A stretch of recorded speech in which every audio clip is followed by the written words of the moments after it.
Gangers had been cutting the line-side grass and cooking it. The Fat Controller sells the hay to hill farmers who want winter feed for their stock. At this time of year, when Percy comes back from the harbour, he stops where they have been cutting. The men load up his empty wagons and he pulls them to Farquhar. Toby then takes them to the hills. The farmers collect the hay from Toby's stop station. When in the wagons, the hay is covered to prevent it blowing about, but on the line side, it is stacked up on the open air to dry. Wheesh! Percy gave a ghostly whistle. "Don't be frightened, Thomas," he laughed. "It's only me." "Your ugly phiz is enough to frighten anyone," said Thomas crossly. "You're like ugly indeed." "I'm a green caterpillar with red stripes," continued Thomas firmly. "You crawl like one too." "I don't." "Who's been late every afternoon this week?" "It's the hay." "I can't help that," said Thomas. "Time's time, and the Fat Controller relies on me to keep it.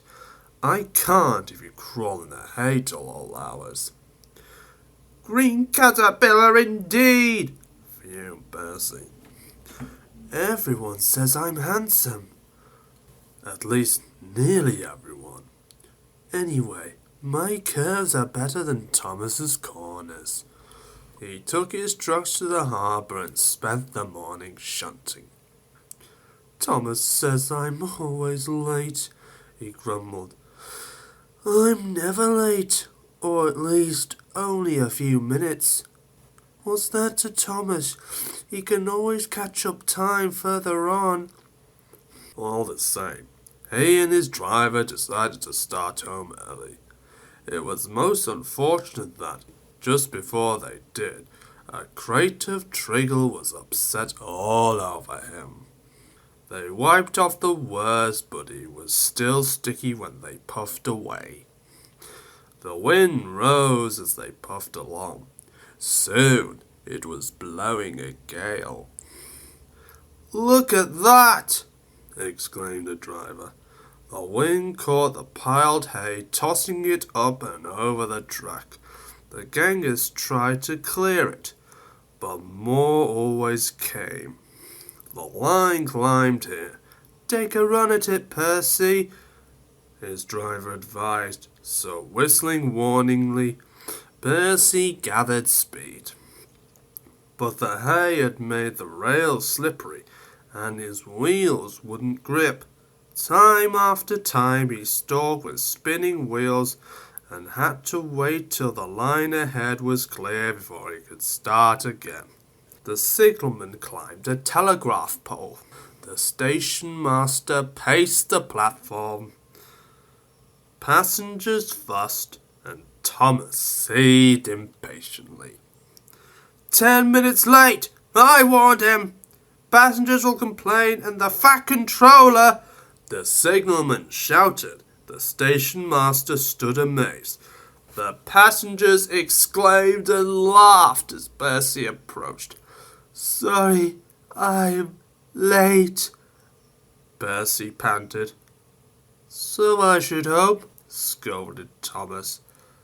But he spoilt the effect as Percy drew alongside. "Look who's crawled out of the hay," he chortled. "What's wrong?" asked Percy. "Talk about hairy caterpillars," puffed Thomas as he started away. "It is worth being late to have seen you." When Percy got home, his driver showed him what he looked like in a mirror.